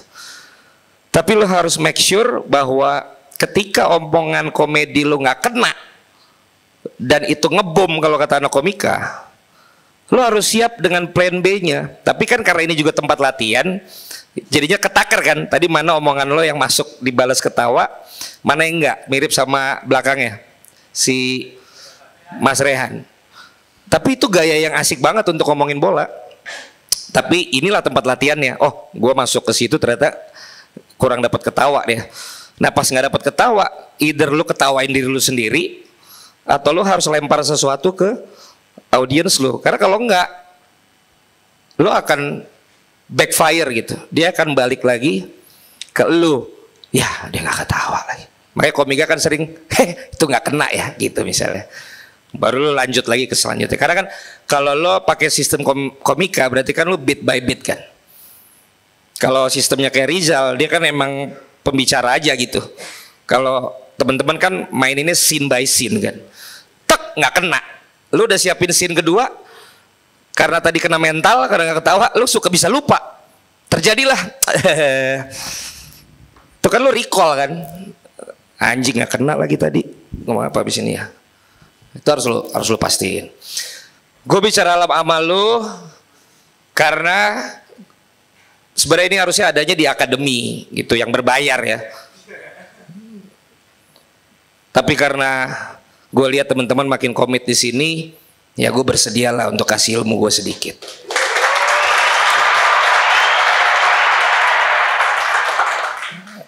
Dan untuk mengundang saya, kalau kurang budget jangan coba-coba ngundang, ya karena perlu effort gitu dan perlu nabung lah.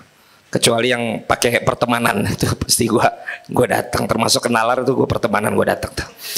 Karena Timothy Marbun aja itu, kalau enggak juga nggak mau.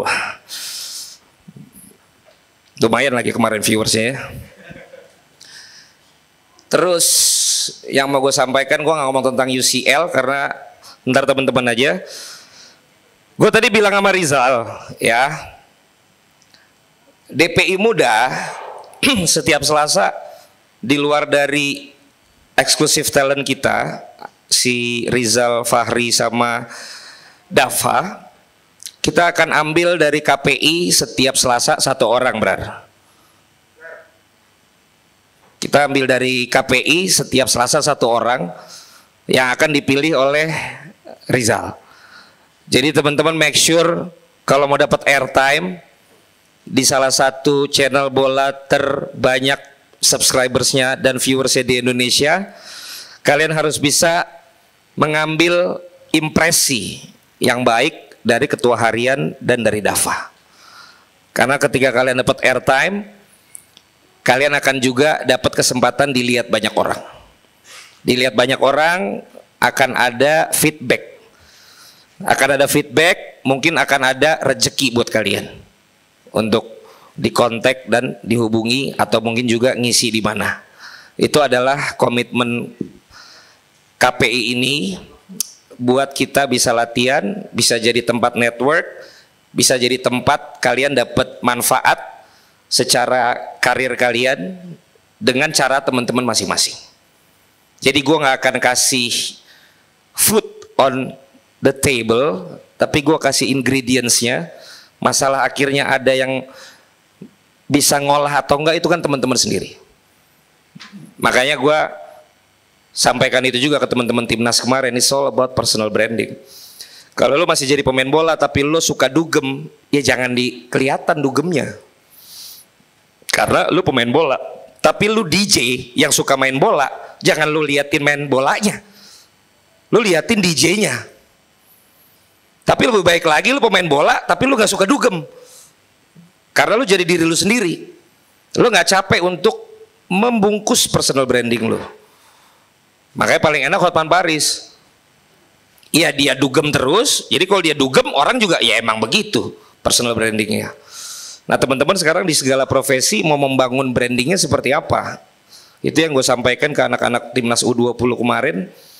Tapi basicnya udah ada. Lu pemain bola usia 20 lagi. Seharusnya kita sebagai masyarakat berharap branding lu tuh kayak gimana sebagai pemain timnas U20. Nah, sama teman-teman semua. Ketika kalian udah mulai senang untuk seperti ini, bangun, mulai IG-nya dirubah. Tadinya nggak sering ngomongin bola, mulai sering ngomongin bola. Tadinya nggak sering update, mulai sering mengupdate bola. Maka gulungannya otomatis juga algoritmanya akan berhubungan dengan ke arah situ. Even lu adalah pegawai, pengajar, tapi akan ada kata-kata pengajar yang suka bola, karyawan yang suka banget bola, pengangguran yang memang suka bola. Karena itulah rata-rata penonton bola. Ya kan, tapi kan udah dapat rezeki juga. Ya kan? Jadi ya, tapi mudah-mudahan ini bukan cuma ajang tempat orang pengangguran untuk dapat kerjaan ya, karena bukan itu juga impian utamanya ya. Takutnya gue ntar akhirnya datang rame-rame, bang gue minta kerjaan dong, nggak gitu. Lu usahakan sendiri. Makanya kalau gue bilang ada break, bernetworking lah. Jangan cuma ngerokok, jangan cuma apa, saling kenal satu dengan yang lain. Karena di situ biasanya ada yang bisa dibicarakan. Mungkin nggak langsung kerjaan, tapi mungkin lo mau create sesuatu, ide-ide di situ banyak di networking. Gue bisa sampai sekarang karena networking, gitu. Karena sekarang yang paling penting adalah networking, bukan cuma skill. Skill lo bagus nggak didukung dengan siapa yang lo kenal, susah. Jadi kalau orang bilang itu orang dalam, ya udah. Selama lo kenal orang dalam tapi lo qualified, ya udah. Karena susahnya itu sekarang lu qualified tapi nggak kenal siapa-siapa, lu nggak dapat kesempatannya. Dengan lu kenal orang dan lu qualified, ketemu deh tuh kesempatannya sama kemampuannya. Ya, jadi itu aja. Dio, langsung mukanya sekarang jantan banget. Padahal gue nggak komplain tentang itunya. Yang gue komplain adalah kebanyakan kata yang menurut gue nggak bermakna. Dan ketahuan nih MC masih MC. Aduh kalau gue sebut namanya ntar malah tersinggung gitu. Maksudnya ini belum MC ballroom nih gitu. Ini masih MC diskonan barang yang jam 8 ntar harganya normal lagi. Ya kalau kalian angkatan yang lama pasti ngerti itu adanya di mana. Pokoknya ngomong aja, pastinya lu lebih hebat pasti dari yang biasa. Tapi yang ballroom 10 juta, si pastinya kebanyakan ini masih di 1 juta. At the end harus kejar, ya kan? Tapi gue appreciate, tepuk tangan buat Dio yang membuat Dava minder ya pada saat melihat tayangan ini. Karena Dio kelihatannya lebih banyak improvisasi daripada Dava yang ya MC biasa lah. MC anak belah pinggir kacamata yang ngomongnya lancar kan. Kalau dia kan wah MC yang gemulai tapi banyak sekali rhyme-nya. Terus kemudian banyak pastinya. Ya kan? Terus tadi tentang pasti bisa coffee. Nah ini bukan pastinya tapi memang namanya pasti bisa coffee. Itu ada 3 message. Gua mengetes lu tadi. Karena lu tadi itu blunder banget. Kalau ini brand beneran yang naruh duit untuk acara ini, pasti dia tadi tidak puas dengan apa yang lu sampaikan. Karena pesannya ada 3. Yang pertama, ngomong buat pemirsa, tadi lu bilang apa itu pasti bisa coffee. Yang kedua, ajak yang ada di sini. Kamu tadi terlalu peduli sama yang ada di tontonan. Ajak yang ada di sini, namanya CTA. Call to actionnya apa? Sambil begini kan acaranya gratis, kalian beli kopi dong. Tapi lu terlalu menyapa yang ada di rumah, bukan yang ada di sini. Yang ketiga, sekarang ada layanan yang namanya GoFood, GrabFood, Buat yang ada di rumah yang nggak bisa nongkrong di sini atau yang ada di sini nanti di rumah pengen kopi bisa pesen di situ.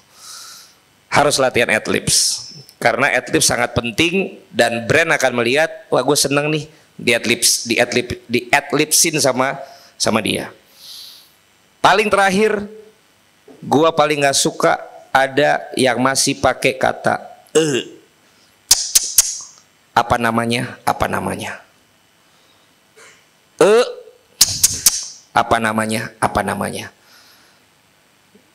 berarti emang masih harus banyak belajar. Kuranginnya gimana, caranya gimana, tentu nggak bisa gua kasih tahu semuanya ilmu itu. Latihlah sebanyak-banyak yang ada di panggung ini, termasuk yang disampaikan Dio tadi. Kita pengen coba teman-teman yang akan Dio panggilkan nanti ya. Thank you semuanya. Jangan lupa hari Kamis depan kita off dulu karena kita ada Jebret Media Awards. Terus DPI hari Rabu dan hari Jumat kita pre-em atau kita tiadakan dulu karena kita persiapan dan juga istirahat setelah acara. Terus kalau mau ada yang jadi volunteer di acara Jebret Media Awards, coba nanti komunikasi dulu ke Budi dan Abrar apakah memang dibutuhkan atau tidak. Kalau memang nanti ada dibutuhkan, bisa nanti mereport ke Abrar, ini Jebret Media Awards ya, ke Budi dan ke Gary supaya nanti teman-teman bisa mendapatkan akses di acara Ballon d'Or-nya Indonesia punya di Jebret Media Awards Santini Jebret Media Awards 2024. Dio, stage is yours. Wah. Thank you so much dari CEO kita Bang Valen Simanjuntak. Karena itu yang tadi itu benar-benar memberikan sebuah ilmu dari setiap kita bertemu, membuatkan sebuah insight baru yang berupa pesan like a father and son gitu. Thank you. Dalam banget. Siap untuk berkembang dan juga siap maju Bang. Hajar aja aku, gak apa-apa. Oke, langsung kita pindah segmen, langsung kita undang beberapa teman-teman yang ada di Jebret Media di sini ya. Setuju teman-teman di sini? Mana suaranya setuju? Oke, langsung kita panggil yang pertama ada Bang Abrar. Silakan.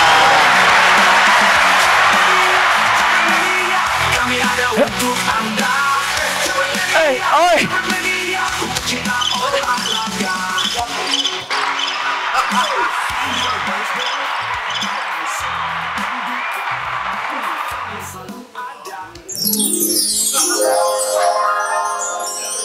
Assalamualaikum warahmatullahi wabarakatuh. Gue sih terakhir ngomong gini depan 100 orang terus ketawa semua.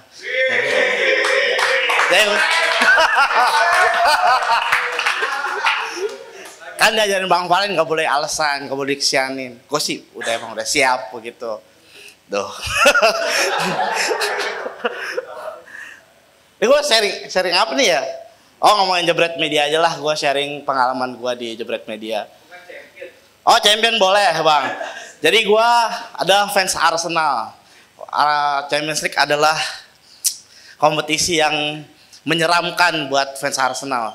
Kita dulu gue waktu masih sekolah selalu nonton tuh Champions League apa ya? gue tuh nonton Champions League. Gini nih emang kalau nggak persiapan makanya belagu aja tadi di depan emang.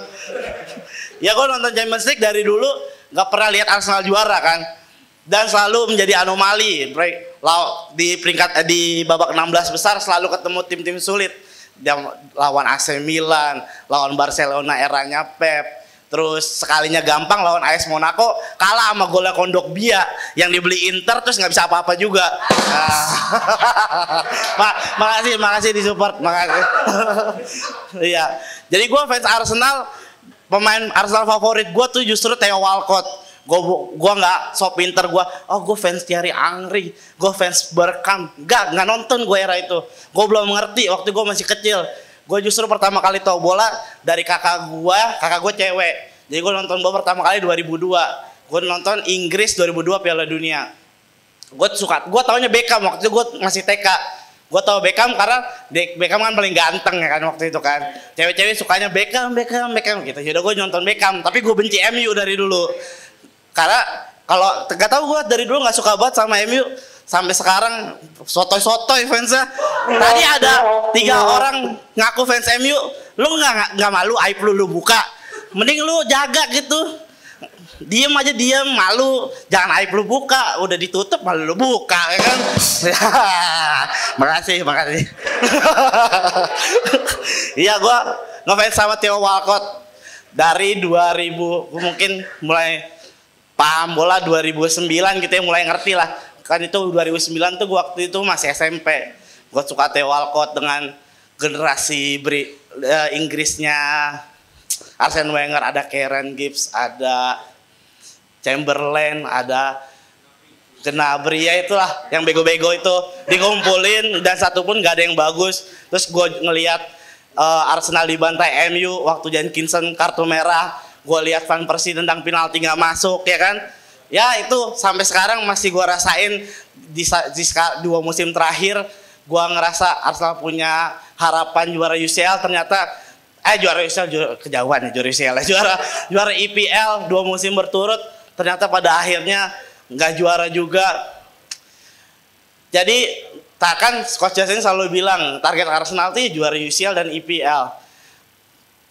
Ya itu menurut gue sih target yang agak muluk-muluk ya buat Arsenal, walaupun kita hampir 2 kali di IPL juara 2 musim beruntun, tapi gue percaya DNA. Tadi siapa yang ngomongin DNA Champions League fans Real Madrid tadi ya, gue agak percaya tuh, nggak tahu kenapa Arsenal kayak grogi setiap tampil di Champions League. Kayak pengalaman tuh emang jadi hal yang penting di Champions League. Ya tinggal semenit lagi apa ya Champions League. Terus musim kemarin Arsenal kalahnya masih apa ya? Oh, sama Munchen, ya benar ya emang. Nah itu kan terbukti DNA lagi, Arsenal kalahnya sama Munchen.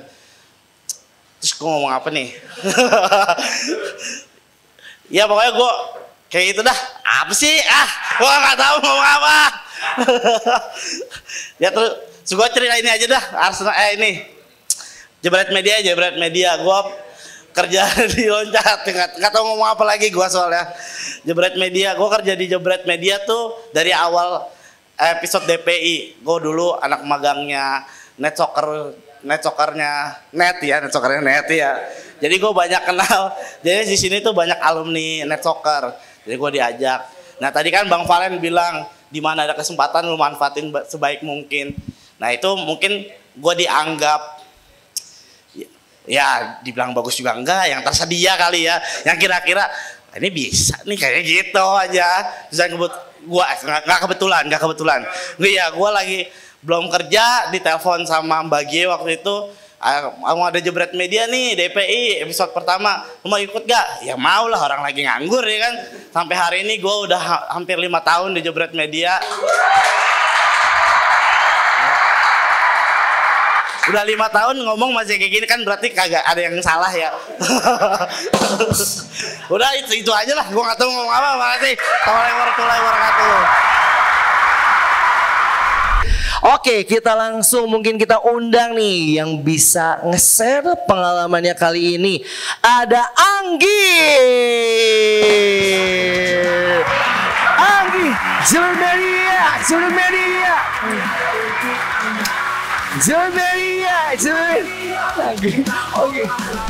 Assalamualaikum warahmatullahi wabarakatuh. Kenalin, nama gue Anggi, Prasanggi lengkapnya.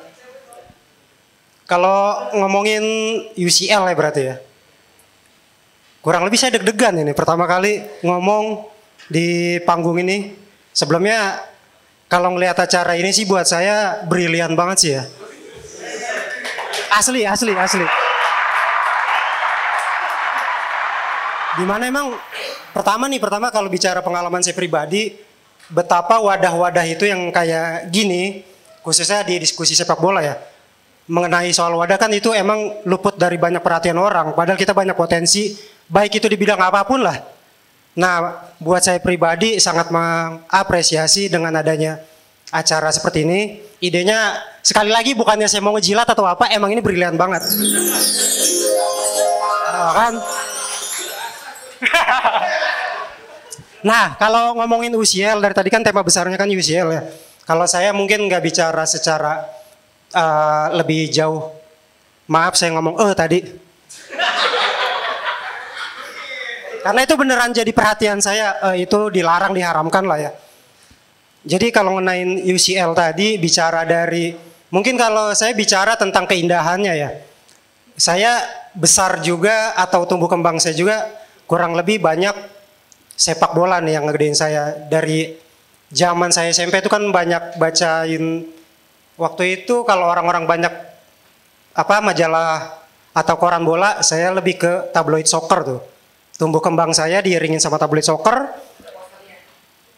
Betul, ada posternya juga, ada segmen karikaturnya tuh kan dari Jerman. Nah itu yang benar-benar menginspirasi saya buat di bidang ilustrasi khususnya. Nah balik lagi keindahannya UCL. Saya mau ngomongin keindahannya UCL aja dah.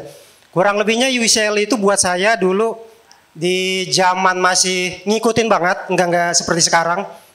Buat saya indahnya tuh enggak seindah zaman dulu ya.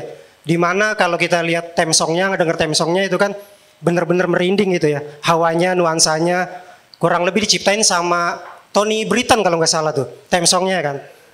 Nah itu yang menjadi spesial buat saya. Ini kita ngomongin non teknisnya lah ya, di luar pembahasan sepak bola dalamnya. Keindahannya justru letaknya di sana. Bisa menghadirkan nuansa keindahan, terutama dari theme songnya yang dibuat dari Tony Britton itu kan mengusung 3 bahasa ya. Nah yang jadi paling terngiang tuh Champions League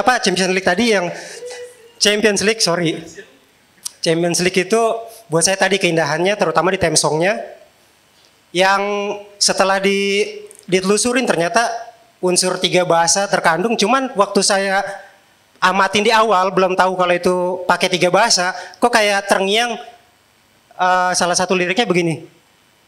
Is champion kita di sini, is champion, kayak kedengeran gitu buat saya. Jadi kayak ada bahasa Indonesianya gitu kan. Nah awalnya berangkat dari sana tuh. Kok ada kalimat atau lirik kayak bahasa Indonesia kita di sini. Emang itu pendengaran saya aja sih yang kurang ini. Cuman dari sana timbul rasa ingin tahu. Kok bisa semerinding ini theme songnya gitu kan. Bisa semegah ini. Saya cari tahu tuh, oh ternyata boleh juga gitu kan. Nah itu salah satu unsur theme songnya. Terus berkurang keindahannya itu menurut saya tadi lagi-lagi formatnya diubah, nggak kayak zaman dulu. Betapa kita bisa ngerasain nuansa kemegahannya. Buat saya sekarang formatnya ke sekarang tuh, format yang sekarang buat saya itu ribet dan melelahkan ya. Nah itu jadi kedistrak dah sih mau ngomong apa tadi. Karena nggak punya persiapan juga tadi sih yang mau saya sampaikan, keindahannya UEFA Champions League itu saya rasa perlu dijaga lagi ya, bahwa nuansa kemegahannya kalau bisa dilestarikan lah, jangan sampai demi industri sepak bola itu sendiri mengurangi unsur keindahan ataupun kemegahan UEFA Champions League itu tersendiri. Itu aja sih yang ingin saya sampaikan. Terima kasih. Persiapannya kurang tapi itu terima kasih sekali lagi. Mas Anggi, aku juga salut banget nih sama lagu Liga Champions itu, bikin merinding ya, bener-bener ya. Apalagi dengan format yang dulu, itu kan tampilannya kan dari setiap Selasa dini hari sama Rabu dini hari.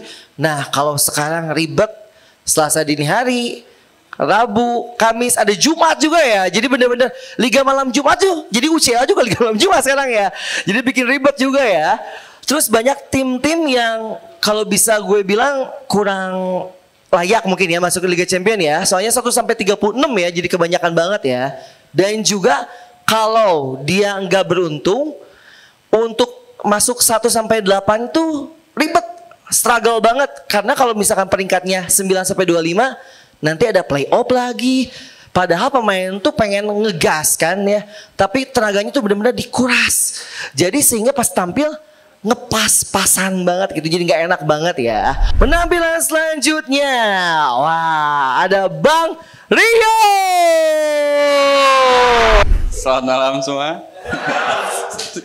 Aduh bingung saya mau ngomong apa ya. Ngomong tema champion. Tapi gue nggak nonton champion semalam.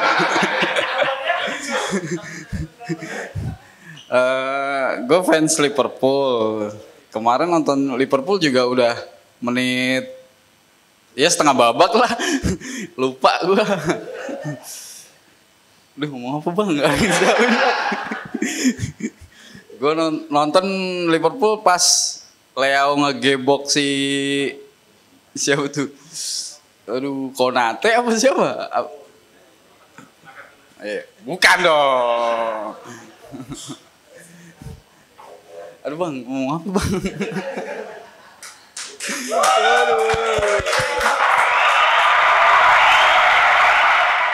Sumpah gue nggak nyiapin apa-apa, tiba-tiba ditembak gitu tuh.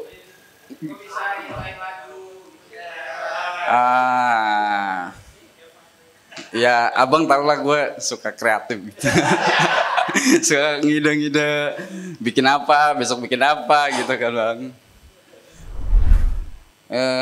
Gue kerja di sini awalnya sebagai desain grafis ya. Terus kayak udah nggak dikasih kesempatan ya sama Bang Valen jadi desain grafis lagi. Sekarang gue jadi asistennya Gary sama Abrar. Gue bantuin persiapan siaran DPI, gue nyiapin aset DPI.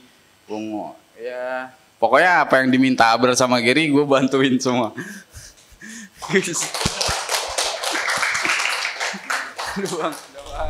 Oh ini final champion kapan ya? Waktu Liverpool Madrid kita bener-bener ngerjain live reaction di Luansa itu bener-bener 27 jam gak tidur. Nyiapin persiapan live reaction final champion itu. Nah, ini rekor juga ya waktu itu ya? Rekor waktu itu. Nah ini waktu itu ada kerjaan dari APP ini diam-diam nih. Budi yang minta waktu itu. Cuman janjinya katanya mau dikasih kaosnya. Cuman nggak dikasih.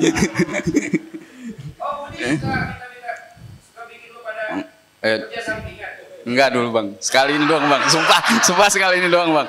Sekali ini doang bang. Sumpah. Ah ini ngebantuin aja bang. Sumpah.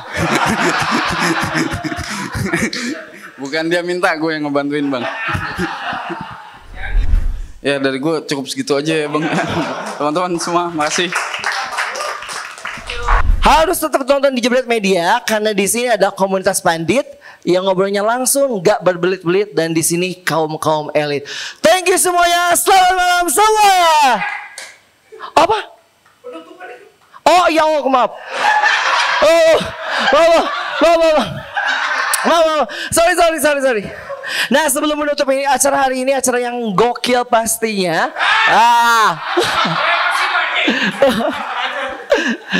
Yang pastinya keren. Maaf ya bang, tadi dia arahnya sengaja dipancing bang, sengaja.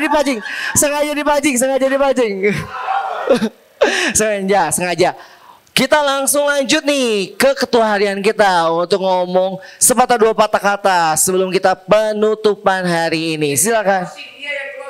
Oke. Bukan sebelum penutupan, menutup acara hari ini kita panggil ketua harian kita. Oke.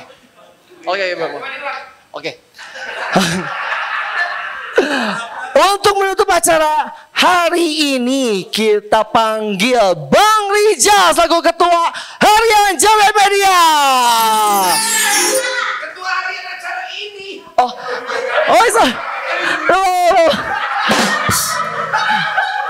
Untuk menutup acara ya nggak apa-apa. Siap. Oke. Back 3. Untuk menutup acara hari ini kita panggil ketua harian acara Komunitas Pandit Indonesia, Bang Rizal. Mantap. Gua sangat-sangat menikmati ya. Sangat-sangat menikmati acara KPI hari ini. Terutama Mas Dio, mantap. Hari ini banyak banget pelajaran yang bisa dipetik di hari ini. Dan gue sangat enjoy pembawaan dari Mas Dio pada hari ini. Dan juga makasih ini gak kerasa KPI udah pekan kelima ya. pekan kelima udah banyak banget yang udah konsisten datang. Gue harap bakal terus datang dan nggak mau berlama-lama lagi. Gue juga mau ngingetin lagi untuk minggu depan KPI izin libur dulu. Kita ketemu lagi di 2 pekan dari sekarang karena minggu depan kita fokus all out ke Santini Jebret Media Awards. Dan juga gue makasih buat hari ini udah banyak banget yang udah nyempetin hadir. Gue tahu kalian datang ke sini pun juga pastinya effort dan effortnya udah luar biasa banget. Tadi ada Mas yang masih muda juga. Makasih banget, gue masih heran lu umur asumsi 18 sekarang ya. Tapi lu pendukung MU, lu gak pernah ngeliat MU juara kan pastinya. Itu cukup aneh sih menurut gue lu bisa dukung MU, tapi keren banget buat lo. Dan juga nantinya kita ada program baru kan DPI Muda. Jadi gue izin nanti gue bakal hubungin kalian. Gue ngerasa kalian semuanya udah banyak banget yang ngambil impresi dari gue di sini dan gue pastinya karena kita udah terlanjur U30 bang tentunya, under 30. Jadi nanti Pak Ismail kita sesuaikan, akan ada waktunya nanti. Jadi iya. Siapa aja bang? Mas Gita. Masih bisa. Anda bisa disesuaikan. Jadi tenang aja Mas Ismail, nanti akan ada kesempatannya. Dan buat yang lain, makasih udah hadir terus. Gue punya janji ke kalian, gue bakal mantau kalian terus di acara ini dan nantinya bukan nggak mungkin salah satu yang hadir di hari ini bakal gue undang di DPI Muda pada hari Selasa nanti. Jadi keep in touch saja, nanti bakal gue hubungin karena tiap kalian datang sini kan juga udah didata ya, selalu didata sama anak-anak yang perempuan-perempuan di sana. Jadi itu semua datanya lengkap. Nanti bakal kita kontak karena gue bekerja sama dengan Syifa, ada Dea dan juga ada Syafira. Ini udah punya grup di KPI dan inilah KPI. Kita ini nunjukin sisi humanis kita di sini. Kita juga bisa salah dan lu di sini nyari kesalahan sebanyak mungkin.